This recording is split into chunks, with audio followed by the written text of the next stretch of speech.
everyone. Well, today we're going to be talking about the Stuart dynasty, kings and queens who ruled during what is known as the Stuart period. We're going to go from King James I, who was the first Stuart monarch in England, through to Queen Anne. So I'm going to begin by going onto my screen share to get the presentation of images up. So I will just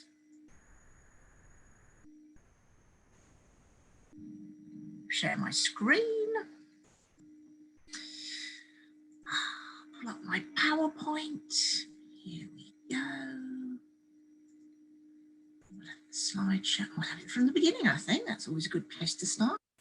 So here we go. And then I will just switch.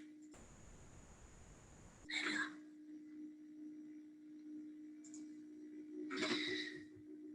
So, meet the Stuarts. King James I, the Queen Anne, plus a bit of the English Civil War. And let's begin by having a look at what was happening during the Stuart period around the world.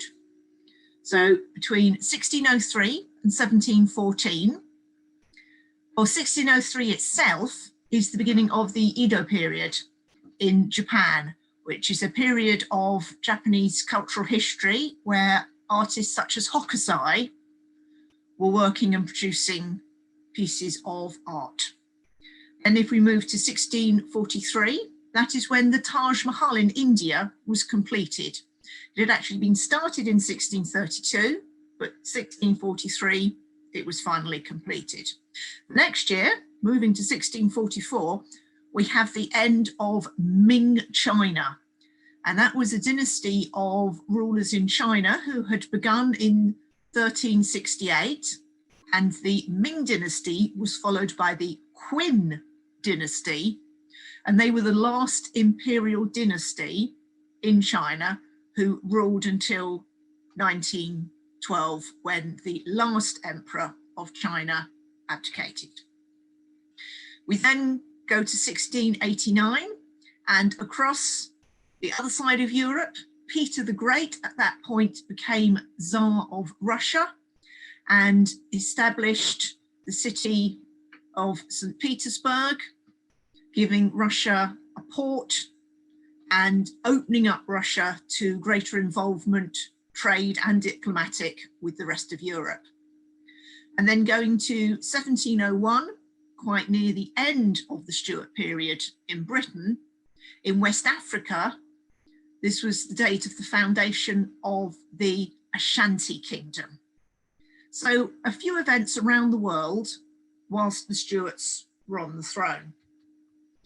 Now, the Stuart dynasty consists of a set of 7 if you include William III, Stuart monarchs, with an interregnum period between reigns, and we'll be looking at that later on in our talk today.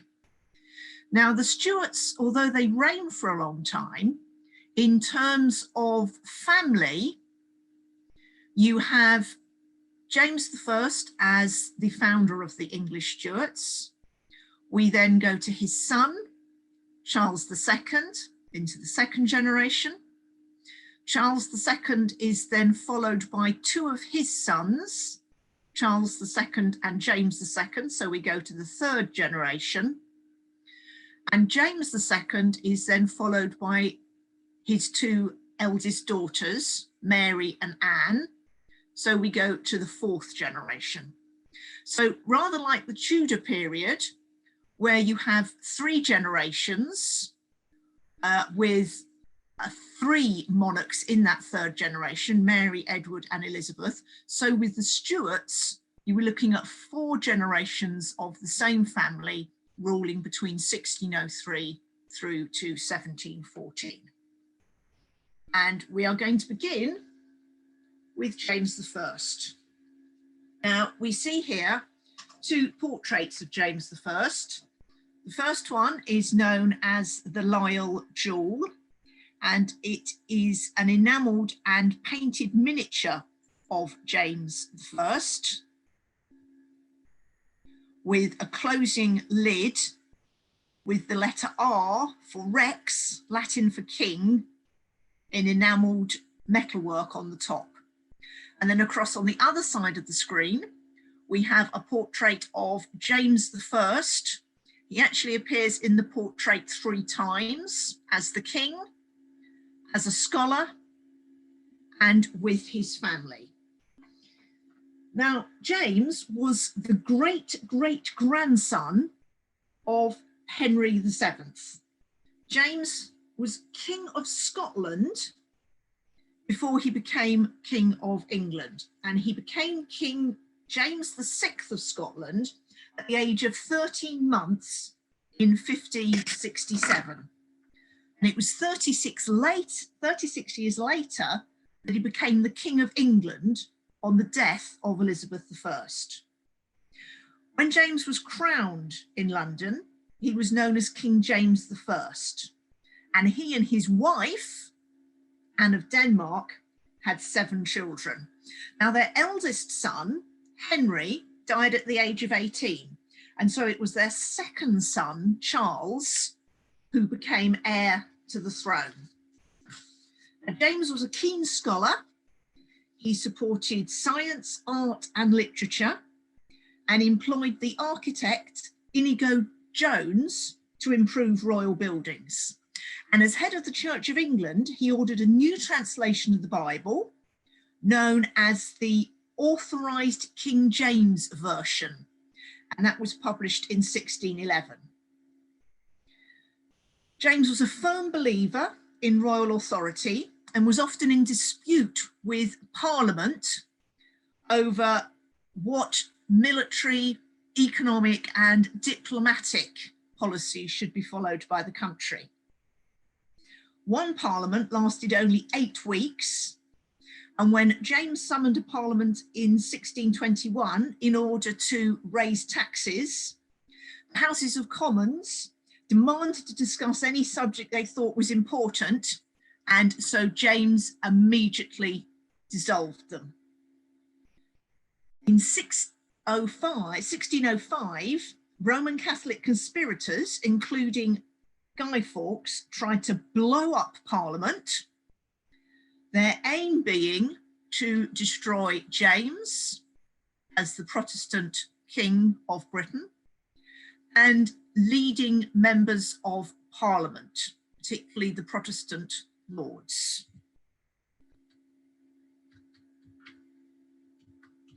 Sorry, I'm just trying to move my screen on. It's decided to be a bit sticky this morning. There we go. So these playing cards from the time give us a little insight into this Gunpowder Plot. Now, ever since the Reformation under Henry VIII, there had remained in Britain a number of Catholics who had not become members of the new Protestant Church of England. And there was always a hope amongst these Catholics that the British monarchy would return to the Catholic faith. It had happened for a short period under Mary Tudor, Mary I.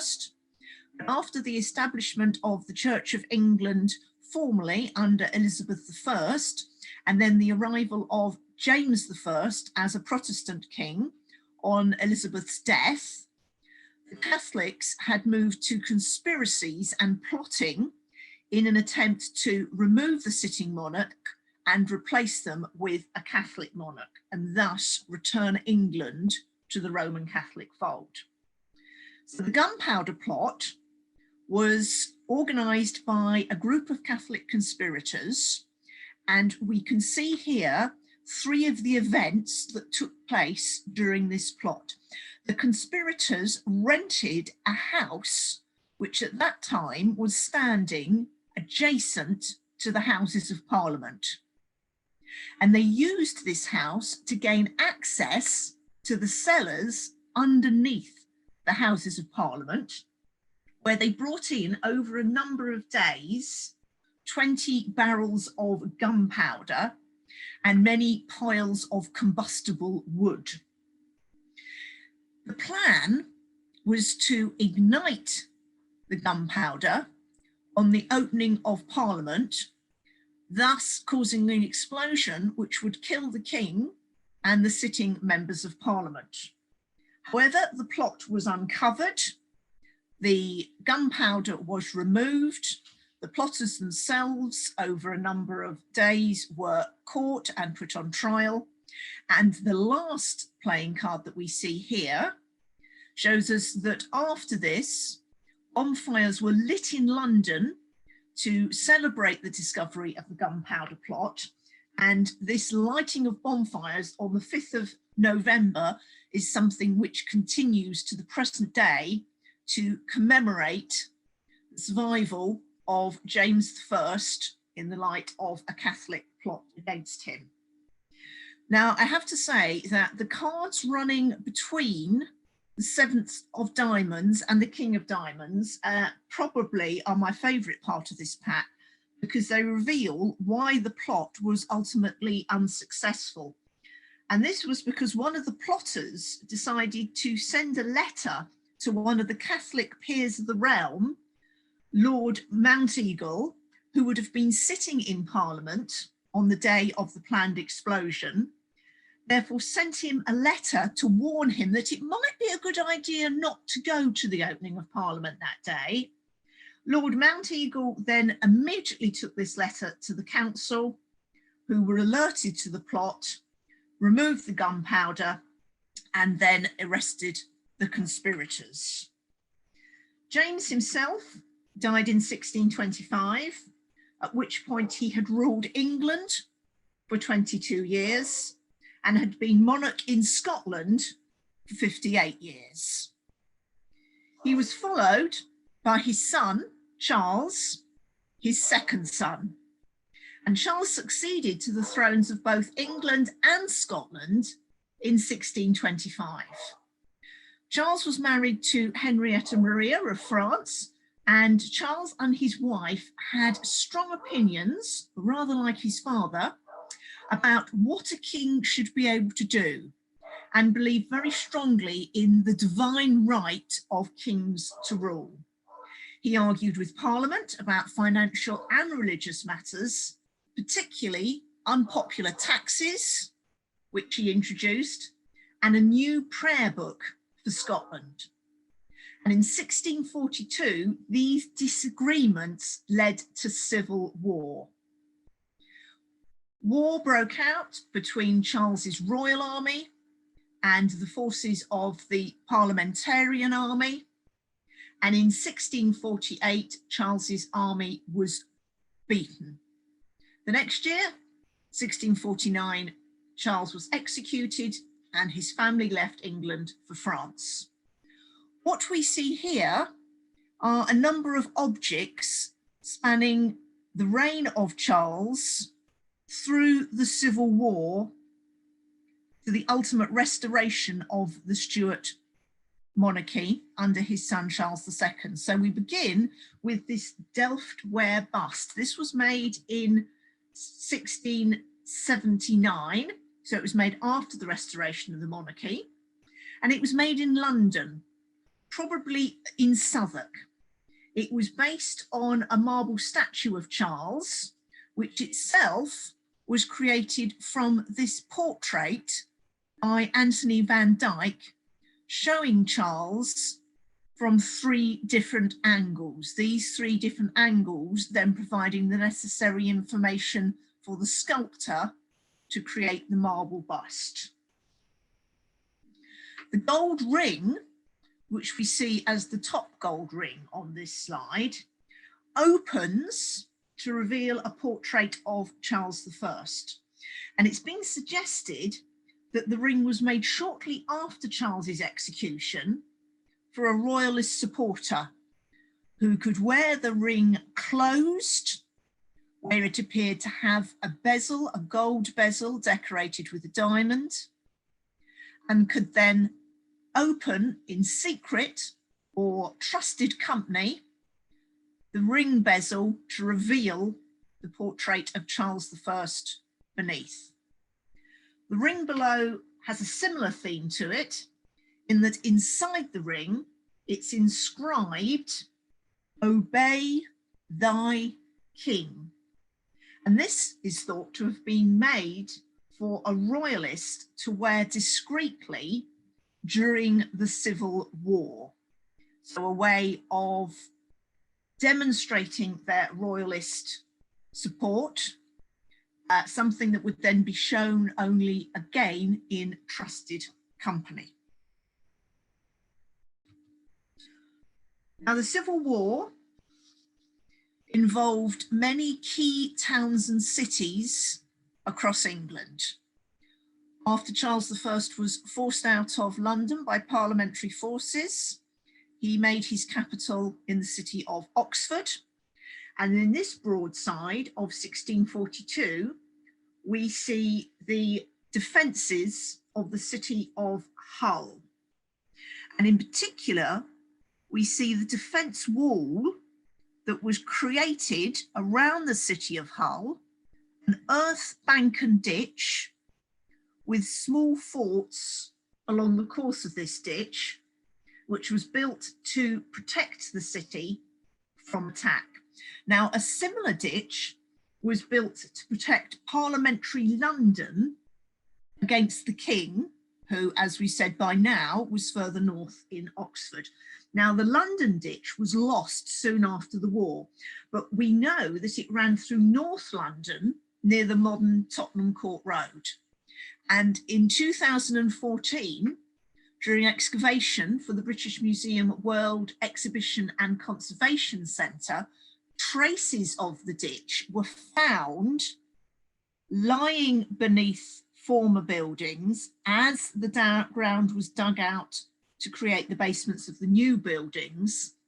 So the course of the trench was found cutting across the site of the British Museum at the bottom of Mallet Street in Camden.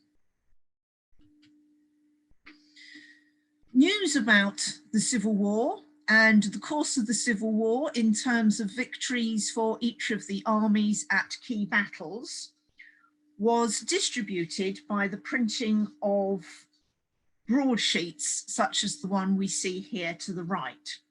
And this printed broadsheet of 1646 lists parliamentary victories. It was printed in London, printed by a printer called William Lye, and it was to be sold at his shop, which is near St. Paul's Cathedral. And it shows two of the key parliamentary leaders, Robert Devereux, the Earl of Essex, and Thomas Fairfax. And in the back of each of these portraits, we can see respectively the Battle of Edge Hill and the Battle of Newbury. Now, one of the key battles in the early Civil War was the Battle of Naseby. This battle was fought on the 14th of June, 1645, between the Royalist Army and the Parliamentary New Model Army, led by Thomas Fairfax and Oliver Cromwell, and it was fought near Naseby village in Northamptonshire. And it was a win for the parliamentary forces. And this sword, which is part of the British Museum collection, is believed to be a sword from Naseby Field.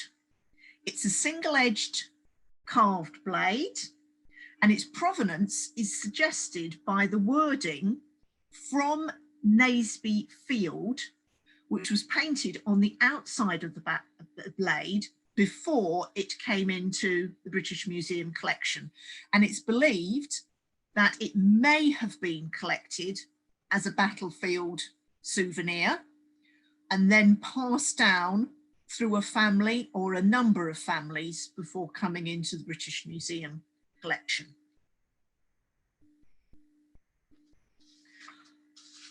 Following the execution of Charles I in January 1649 at the Banqueting Hall in Whitehall, England became a republic. And this period is known as the interregnum, which simply means between reigns, between the reigns of Charles I and Charles II. Now, Cromwell himself, who we see here in a portrait to the left, preparing himself for battle, disagreed with Parliament over the constitution of the new republic. He also disagreed with them over control of the army and the degree to which religious tolerance was to be allowed in England. So in 1653, he dissolved Parliament and became Lord Protector. He never ruled as king. He was offered the crown, but refused. When he died, his son Richard was then in charge for the next 9 months, before Charles I's eldest son was invited back from exile in France to be the next king. And here on the left, we can see members of Oliver Cromwell's family as they were painted during his reign as Lord Protector. So Oliver Cromwell himself is shown in the middle. And before the Civil War, he was Member of Parliament for Huntingdon and Cambridge. We can also see top left, his son Richard, who succeeded him unsuccessfully as Lord Protector. We have Mary, Oliver Cromwell's third daughter. Below her, we have his second daughter, Elizabeth, his younger son, Henry, and then his wife, also Elizabeth Cromwell.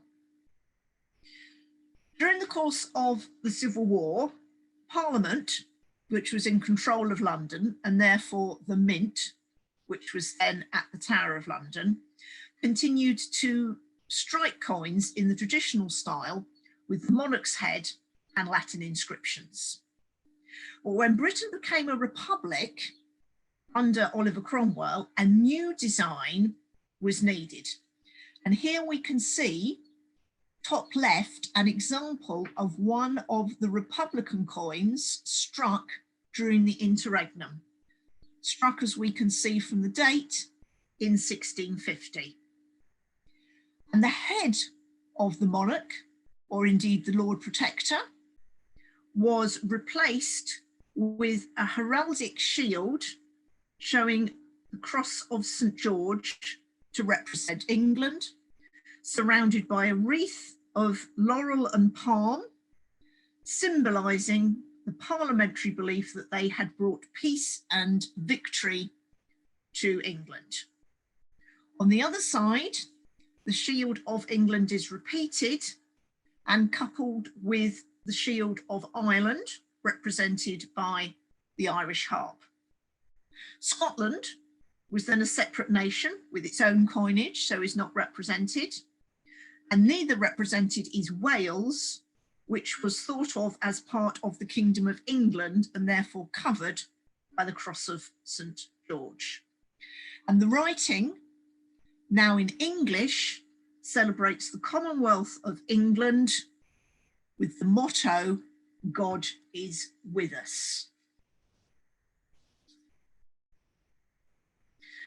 Now, the Protectorate, with Oliver Cromwell as sole Lord Protector, was established in 1653.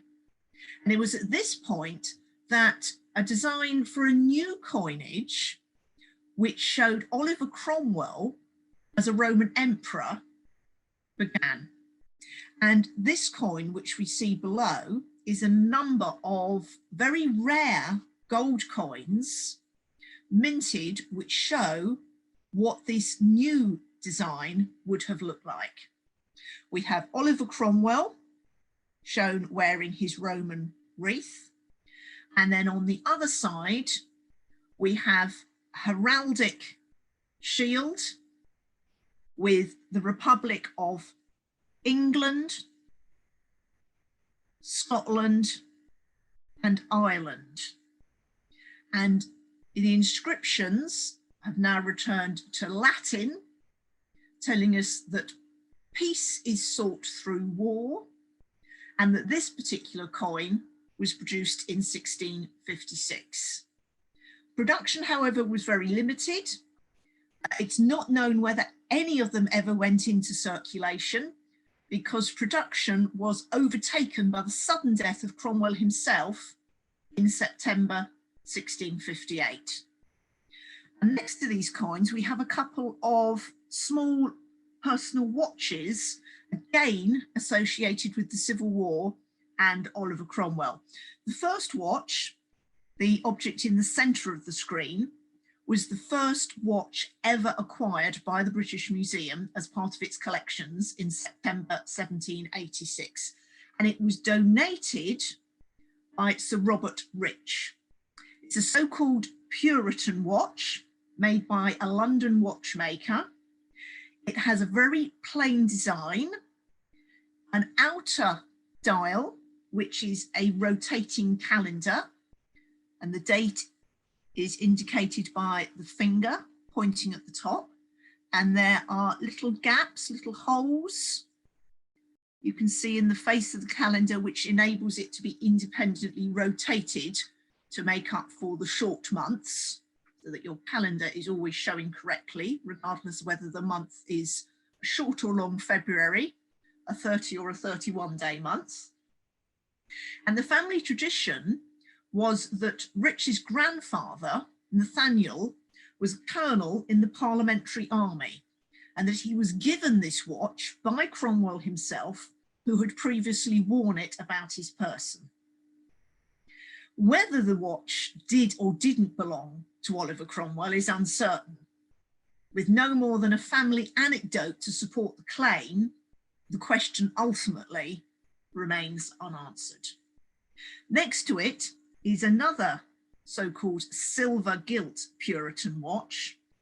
In this case, the inscriptions, which include the initials O and C and show a sword below the dial, were probably added by its then owner, Mr. Hook, as a way of expressing his allegiance to the parliamentary cause post-Restoration. So in a similar fashion to which a ring could be worn showing secret allegiance to the royalist cause with a portrait of Charles I, so this watch would have been worn and showed, well, perhaps not quite so secret, depended who could see you looking at the time on your watch, your allegiance to the former Republic of England and the Lord Protector, Oliver Cromwell. As we've said, when Oliver Cromwell died, his son Richard followed him as Lord Protector. His reign was not successful, and a number of leading nobles and members of Parliament sent messengers to Charles, the son of Charles I, then in exile in mainland Europe, inviting him to become king. He had actually been declared King Charles II following his father's execution in Scotland, but had never ruled, having fled to mainland Europe very soon after his father's execution. What we have here is in the centre a picture of Charles II as he was when he reigned as monarch. To the left, we have a picture of Charles with his two eldest siblings. This is a picture which was based on an earlier portrait by Van Dyck. Van Dyck had painted an earlier portrait to be sent to Queen Henrietta Maria's sister. However, when Charles I saw it in the original portrait, Charles was seen wearing skirts, worn only by younger children at the time. So this, the second portrait, was painted with Charles wearing trousers. And next to him, we have his brother, James, later James II, shown wearing skirts. And next to him, Charles's elder sister, Mary, who was the holder of the first title of Princess Royal, eldest daughter of the monarch. And she married William of Orange, who was the mother of William, who will meet later on as he became King William III, ruling with his wife Mary, who was herself the daughter of James. On the far side of the screen, we have an image of Charles and his court, and he is sitting on the throne with his wife, Katharine of Braganza. Now, Charles returned to England in 1660 and became king on his 30th birthday. He and his wife, Katharine of Braganza, had no children, although Charles had at least 12 children with his many mistresses, who included the London actress Nell Gwynn. And interestingly, Diana, Princess of Wales, is descended from two of Charles's illegitimate sons, the Dukes of Grafton and Richmond. Thus, Diana's son, Prince William, Duke of Cambridge, is likely to be the first monarch to reign who is directly descended from Charles II. Now, Charles ruled with the support of a group of ministers who advised him about domestic and foreign policy. And he also had to listen to ideas generated by the Houses of Parliament. During this time, there was much rivalry over trade and control of overseas territories, which finally led to a war with the Dutch. And during this war, the Dutch settlement at New Amsterdam in North America was captured by the British and renamed New York. The English later went on to make peace with the Dutch, although war continued against the French. Now, throughout Charles's reign, there was debate in Parliament about religion. Charles himself was sympathetic to the Roman Catholic faith, while Parliament supported the Protestant Church of England, and indeed tried to prevent Charles's Roman Catholic brother James from becoming king after Charles. And Charles eventually was forced to dissolve Parliament to prevent them passing what is called an exclusion bill against James. And Charles ruled for the last 5 years of his reign without the support of Parliament. When he died in 1685, he was indeed followed by his brother, James. And during Charles's reign, one of the most famous events was the Great Fire of London in September 1666. And we can see on this map the area of London left uncoloured, which was destroyed during that fire. And then inset in the top left-hand corner, we have proposed plans for a future layout of this central part of the city, with a grid of straight roads and streets, such as you see nowadays in modern Milton Keynes. This never came to pass. Not all buildings were destroyed in this central area, and therefore rebuilding grew up rather piecemeal around surviving buildings and along existing street routes. And one of these new buildings was a replacement for the medieval St. Paul's Cathedral, which was destroyed during the fire. And this was designed by Sir Christopher Wren. And what we can see here on the right is a drawing by Sir Christopher Wren showing the plans for the new central domed roof of the new St. Paul's Cathedral, showing the relationship between the outer dome, which you see from the outside of the cathedral, and then the inner dome, which forms the dome above the Whispering Gallery when you are inside the cathedral. The cathedral was officially declared complete by Parliament on the 25th of December, 1711. It was a long time in the building, and on completion was the tallest building in London all the way until 1963, when Millbank Tower was built near Vauxhall, which was itself then overtaken in 1964 by the BT Tower, the Post Office Tower. This brings us to the end of the reign of Charles II. We are now into the third generation of the Stuart family. And before we look at the reign of his brother, James II, we are going to go into a 10-minute break. See you in 10 minutes. Here we are, ready for the second half of our talk about the Stuart monarchs. And we have moved now from Charles II to James II, who succeeded as the king on the death of his elder brother. Now, James II, as we found out just before the break, was not expected to become king, because on the marriage of his brother Charles to Katharine of Braganza, it was expected that Charles himself would have an heir. However, there were no children from the marriage of Charles and Katharine, and therefore on Charles's death, James became king. James himself already had two daughters with his first wife, Anne Hyde, and his two daughters were Mary and Anne.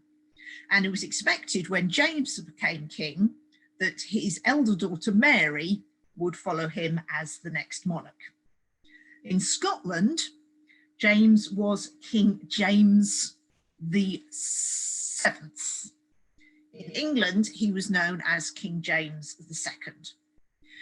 Now, before coming to the throne, he had been the Duke of York, and as the Duke of York, he had been the Lord High Admiral and Commander of the Royal Navy during the wars with the Dutch. James became a Roman Catholic in 1669, and as king, he appointed Catholics to important academic, military, and political posts, and attempted to withdraw laws that penalised his Roman Catholic subjects. Now, this caused major disagreement with Parliament, and so James dissolved Parliament and for the rest of his reign ruled without it. And on this slide, we can see three images of James. First, we have James as a small boy, the Duke of York, in the 1640s playing tennis. So for his childhood, before the Civil War, James was a member of his father's court. He fought on the royalist side during the Civil War and then went into exile with the rest of his family in France when the royalists lost and his father, Charles I, was executed. In the centre, we have a pencil drawing of James II as king, and we have another representation of James as king on this Delftware dish made in Bristol, which shows James wearing his crown and his robes of state and the initials JR for King James with the number 2. Now, Parliament had attempted to exclude James from sitting on the throne of England because he was a Roman Catholic. Their attempt had failed because James's brother Charles had merely dissolved Parliament to prevent any laws being passed, and therefore James had come to the throne. Difficulty was that once James was on the throne, Parliament then expected that his daughter, Mary, would become the next queen. And here we see James, and to the left, a portrait of his first wife, Anne Hyde, with whom he had two daughters, Mary and Anne. Mary being expected to follow her father and be the next Queen of England. However, during his reign, Anne Hyde died and James remarried. He remarried an Italian princess, Mary of Modena. And Mary of Modena and James went on to have 2 surviving children, a daughter, and more importantly, for the story of the Stuart dynasty, a son. And at this point, it became apparent that James, with a Catholic wife and now a Catholic heir, would be moving Britain from the Protestant tradition established under the Tudors back towards the Roman Catholic Church, and may indeed move the Church of England out of its relationship with the head of state and reintroduce the Pope as the head of the Roman Catholic Church in England. This was not popular, and therefore a group of leading nobles appealed to the Protestant William of Orange, asking him to invade England and prevent James's son from becoming the next king. Now, William of Orange was married to James's elder daughter, Mary. And in effect, what the group of nobles were aiming to do was to bypass James's young son and pass the throne directly to his eldest daughter, Mary, who had indeed previously been expected to be the next monarch. And this transfer of power was known as the Glorious Revolution. William invaded England and James was forced to flee to France. And in 1689, Parliament declared that by leaving his kingdom, James had abdicated. And they therefore offered the throne to William and Mary to rule as joint monarchs. In 1689, James took a French army to Ireland to try and regain his throne by invading England from the west, but he was defeated by William's forces at the Battle of the Boyne in 1690. And James was to spend the rest of his life in exile in France, where he died in 1701. Now, his son, James Edward Stuart, seen here with his sister, also known as the Old Pretender. James continued to claim, even in exile, that he was the rightful king of England, and therefore his son, on James's death, declared himself King James III. And there were a number of attempts to take back the throne from Mary and Anne and the Hanoverians by, firstly, their half-brother James, and later their half-nephew. So James's son, James Edward Stuart, was known as the Old Pretender, and here we see a portrait of him in the bezel of a small finger ring, wearing a powdered wig. And beneath we have a silver medal from 1716, which celebrates the failed attempts of James Stuart, the Old Pretender, to recover the English throne. And the inscription on the back of the medal says, "Twice he came, he saw, he did not conquer, and he retired in tears." On James Edward Stuart's death, his son, Charles Edward Stuart, still living in exile in France, then took up the claim to the Stuart throne. He was the grandson of James II, known as the Young Pretender or Bonnie Prince Charles. He also tried to invade England and regain the throne in 1745. He failed, and his part of the Stuart family lived in exile in Europe until Henry Stuart, the last Stuart to claim the throne, died in 1807.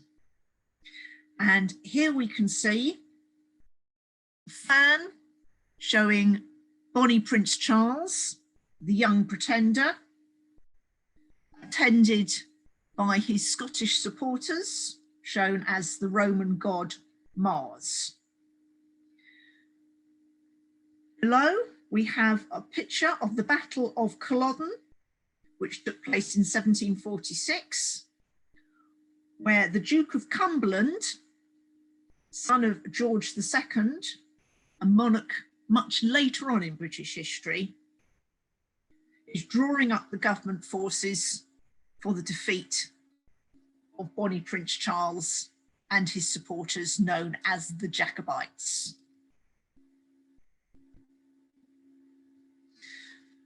Meanwhile, the Glorious Revolution, the exile of James, his wife, his son, and his daughter to the continent, meant that the throne of England was now occupied by his daughter Mary, known as Queen Mary II, and her husband, William III.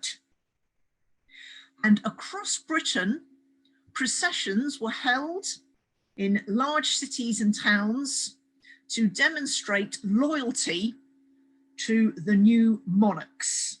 And here we see a procession which took place in the city of Bath, led by soldiers carrying arms, followed by women holding banners declaring God save King William and Queen Mary, and then at the end a group of musicians and further armed citizens of the town. Now, William and Mary were expected to summon Parliament frequently and to listen to Parliament's decisions about new wars, taxes, and the army. William himself wanted to prevent France from becoming too powerful, and he joined the Dutch in fighting France during the 9 Years' War. This war was expensive, and to help raise money, the Bank of England was established in 1694. And here at the bottom, we see a coin struck during the reign of Mary and William. And on the back, we see their monogram, which consists of the entwined letters W and M. And they are the only monarchs so far in British history to rule as joint monarchs with equal power between the king and the queen, rather than a lead monarch with a consort, as we have today with Elizabeth II and the Duke of Edinburgh as her consort, not King Philip. This is a picture of the River Thames and Whitehall in 1690. And here we can see Mary and William in a royal barge sailing from the palace. The palace itself no longer stands. It was destroyed during a great fire. And all that remains today is the banqueting hall on Whitehall. If you were to see the same view from the River Thames today, you would see instead these buildings, which are the 1930s Ministry of Defence buildings built on the east side of the old Palace of Whitehall site. At its greatest extent, the palace as it was during the reign of William and Mary covered 23 acres in central London and had over 1,500 rooms. William and Mary, as well as their royal palace at Whitehall, also commissioned a new palace to be built on the back of Hampton Court.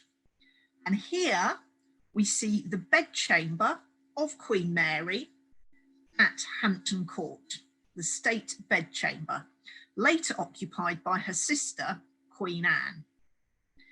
Now, Mary died in 1694, and William, who we see here on this Delftware plate with Mary, continued to rule by himself for another 8 years until his own death in 1702. William and Mary had no surviving children, and thus the throne passed to her younger full sister, Anne. And here we see Anne as the princess who was Princess Anne during the reign of her father, James II. When her father went into exile following his abdication and the Glorious Revolution by her sister Mary and Mary's husband William, Anne remained in England and remained as a member of Mary and William's court. On her sister's death, she then became Queen Anne. And we see here 2 other portraits of Anne, the sort of portrait of Anne you might have had on display in your house. A slipware plate made by the potter John Wright in 1702, and below it, a Delftware plate showing Anne seated in a landscape with the sceptre and oar. And this lower Delft plate was probably made by the Norfolk House Pottery, who were in Church Street, Lambeth, and they were leading potters of the time and would have created this sort of plate mass production style for purchase by the merchant and middle classes as an expression of their loyalty to the new queen. Now, since James I, England and Scotland had been ruled by one monarch, but each country had had its own parliament. Under Queen Anne in 1707, the 2 parliaments agreed to unite into one British parliament at Westminster. It was also agreed that the 2 countries would have the same flag and coinage, although Scotland kept its own legal, education and church systems. Because during her reign, England and Scotland were officially joined as a single kingdom, and was also the last independent Queen of Scotland. And we can see on the back of this gold guinea, minted in 1702, that Anne is showing, as part of her kingdom, the coat of arms for England, Ireland, Scotland, and interestingly enough, France. The French throne had first been claimed in 1340 by King Edward III.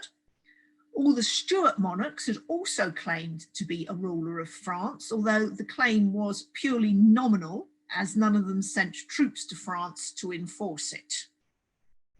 And indeed, the claim to the French throne continued on until it was formally abolished in the French Revolution in 1792, when the French monarchy itself was replaced by the French Republic, ergo no monarchy to claim. We also see here a silver medal, which shows one of the key figures in Queen Anne's court, the Duke of Marlborough, demonstrating one of the most important themes in European politics during Anne's reign, which was the rivalry between the Spanish House of Habsburg and the French House of Bourbon. And on this medal, we can see military victories by John Churchill, Duke of Marlborough, over both France and Spain in alliance with the Dutch with the aim of strengthening England's position in Europe. Also during Anne's reign, party politics became more significant, with two leading parties emerging: the Whigs, who supported limited monarchy, and the Tories, who favoured a strong monarchy. And both parties competed for power throughout Anne's reign and into the reign of the next Hanoverian monarchs.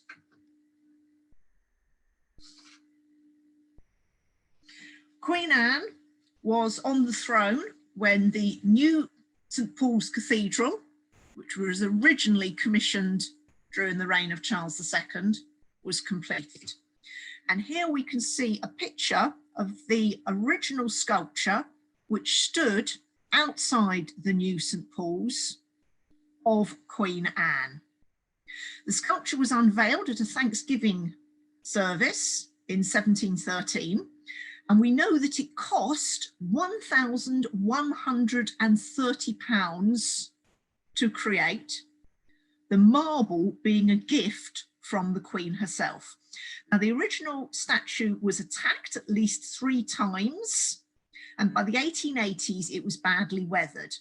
Therefore, a new statue was commissioned in 1885, and this is the one which you will see today if you go to the City of London, standing outside St. Paul's Cathedral. The original sculpture was discovered abandoned in the yards of a London stonemason, having been removed for the implementation and unveiling of the new sculpture. And it was actually acquired, the original sculpture, by Augustus Hare, and now stands in the grounds of his house near Hastings. Anne and her husband, George of Denmark, had no surviving children. Her eldest child died aged 12 while she was queen. And therefore, when Anne died in 1714, she had no surviving children. Previous to this, Parliament had made arrangements for the succession of the throne to go to Sophie, Electress of Hanover, who we see here to the left. Now, Sophie was Anne's distant cousin and a granddaughter of James I, and she was declared heir to the throne by an Act of Parliament in 1701, which aimed to ensure that the next monarch would also be a Protestant, and that any claims to be heir by the young and the old pretender would not be recognised.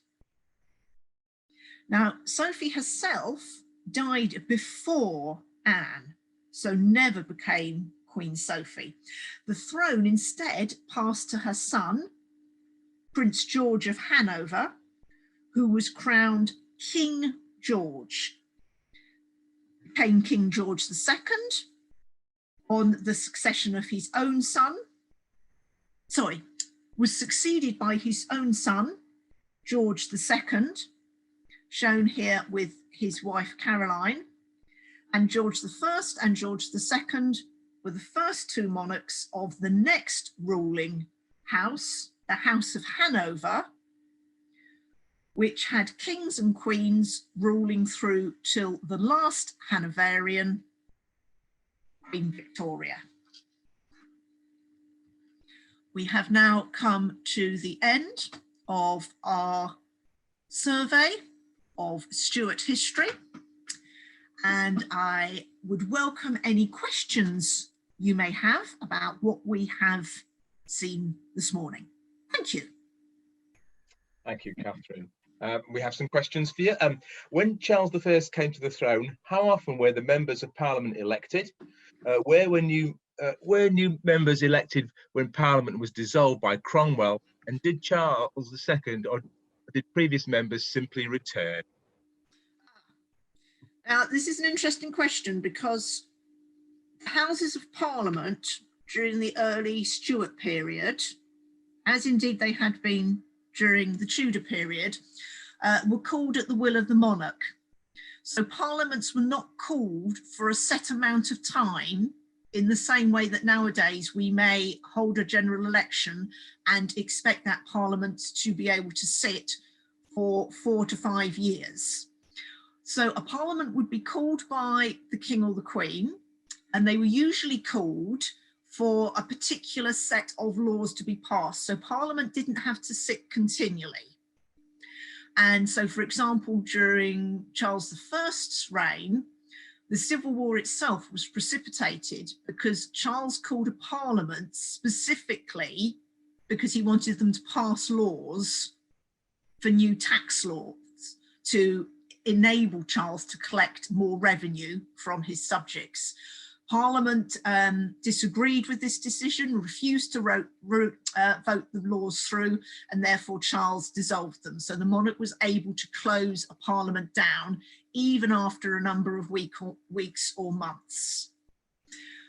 What then happened was that in 1640, a parliament was called, and that parliament was known as the Long Parliament, and that parliament sat all the way through, theoretically, until 1660.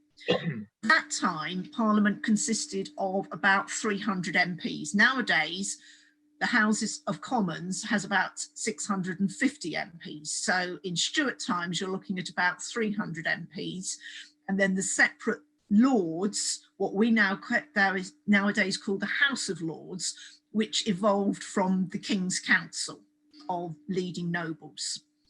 So in 1640, Parliament was called. That Parliament sat in London, but during the course of the Civil War, not all members of Parliament attended the Houses of Commons.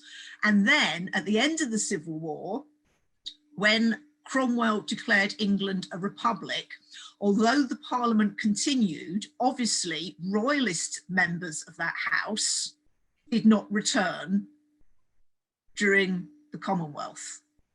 In addition, as we've heard, Oliver Cromwell himself did not always agree with what Parliament, even during the Commonwealth, wanted to do, and he himself reduced the number of MPs who were allowed to sit in the House, and this is what's often referred to as the Rump Parliament. So it was a very small number of members of Commons sitting at that time, only members of Commons who Cromwell saw to be loyal to himself and his ethos.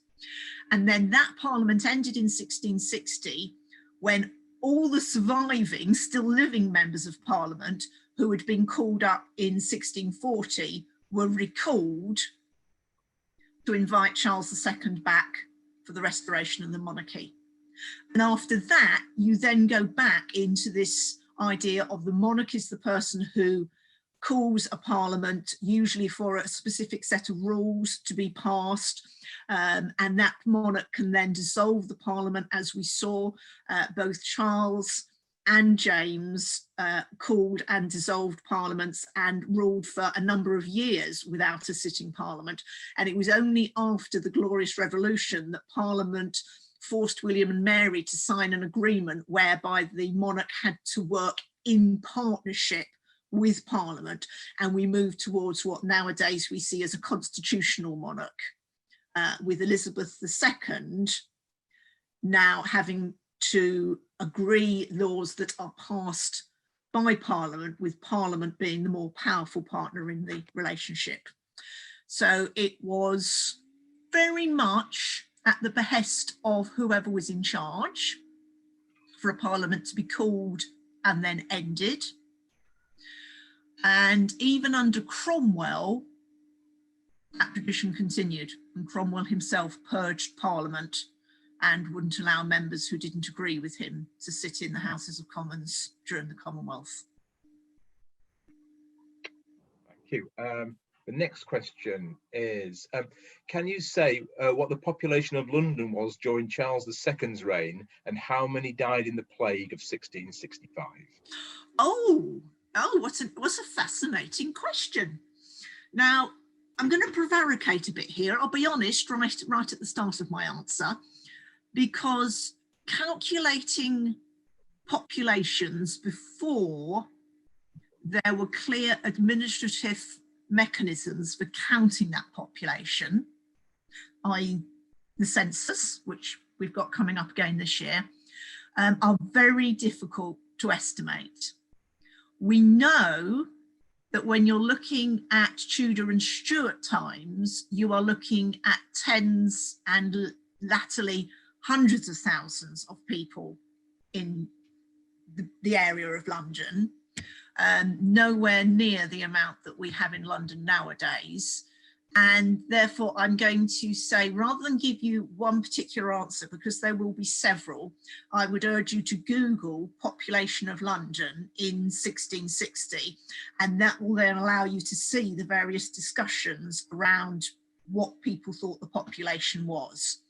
In terms of loss of population, the plague of 1665, which was really the last outbreak of the plague, which had started with the Black Plague, the Black Death back in medieval times, we know had a very high mortality rate and had a mortality rate running at over 50%.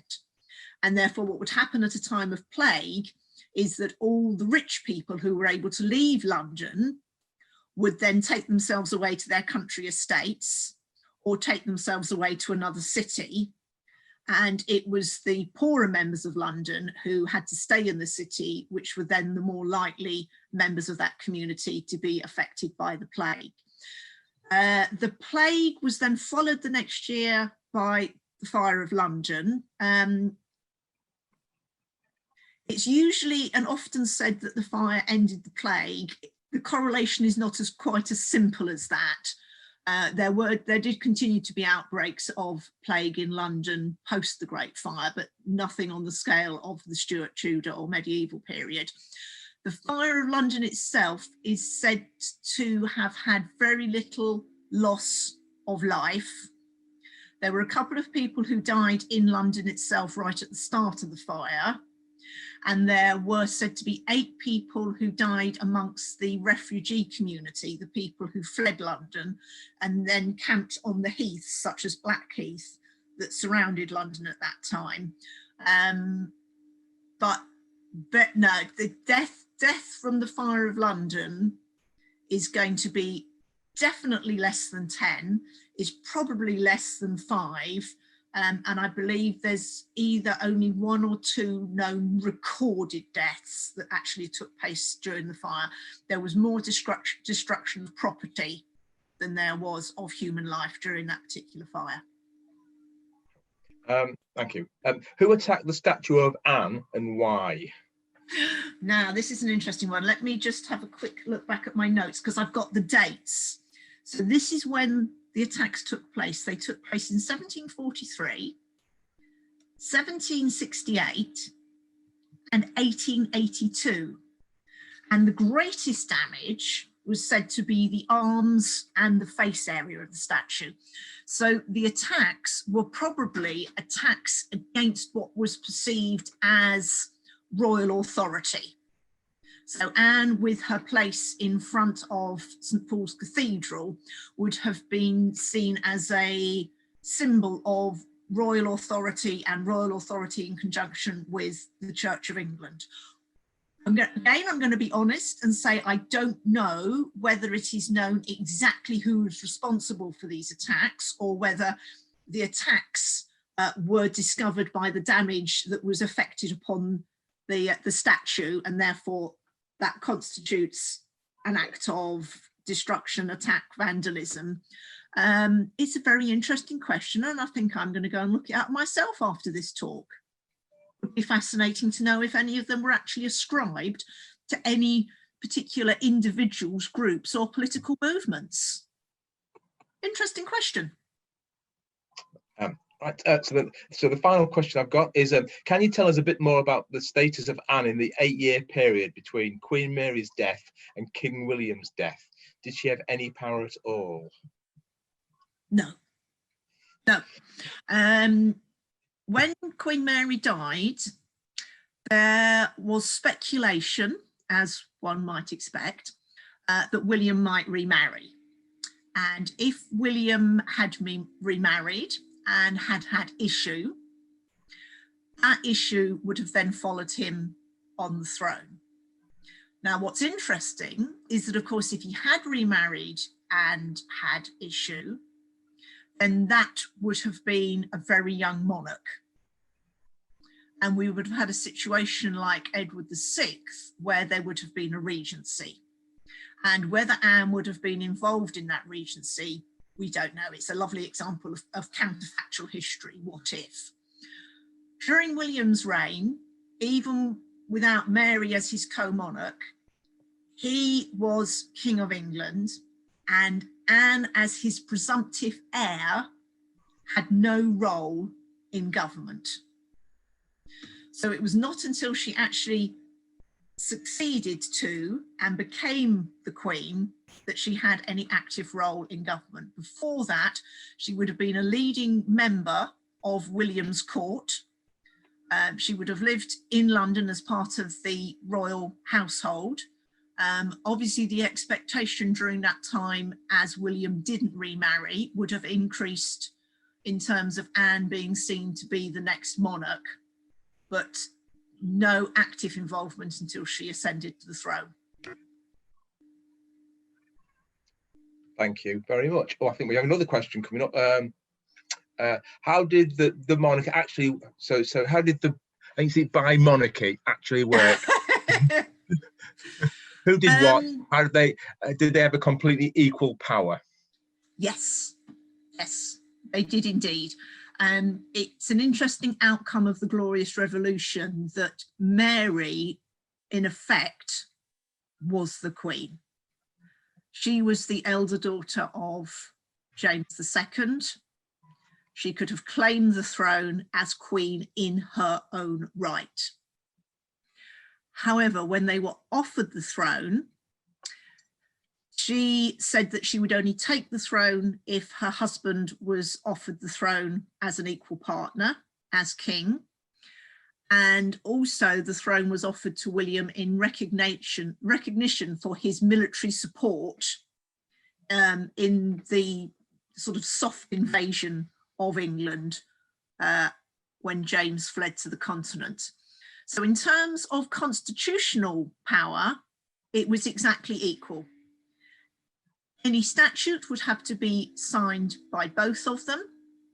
Any personal disagreement they might have would have to be discussed and thrashed out before anything passed into law. I very much doubt there was much disagreement between the two of them. And then they, in conjunction with Parliament, would have enacted the laws of the land during their reign. Mary had no independent power. William, until Mary's death, had no power independent of Mary. And what this means in effect is that for them to be able to do anything that had a legal basis that affected the government or the official running of the country was done in both their names. They never signed anything independently. They were complete joint monarchs, and it was only when she died that William then continued to have his power and became a sole monarch because of the death of his wife. Thank you very much. I think that concludes our talk to today. We're back next week with the gold mould cake, which is the last one before Easter. So thank you very much for today, and thank you, Katharine. You are most welcome. Look forward to seeing you next week. Thanks. Bye-bye.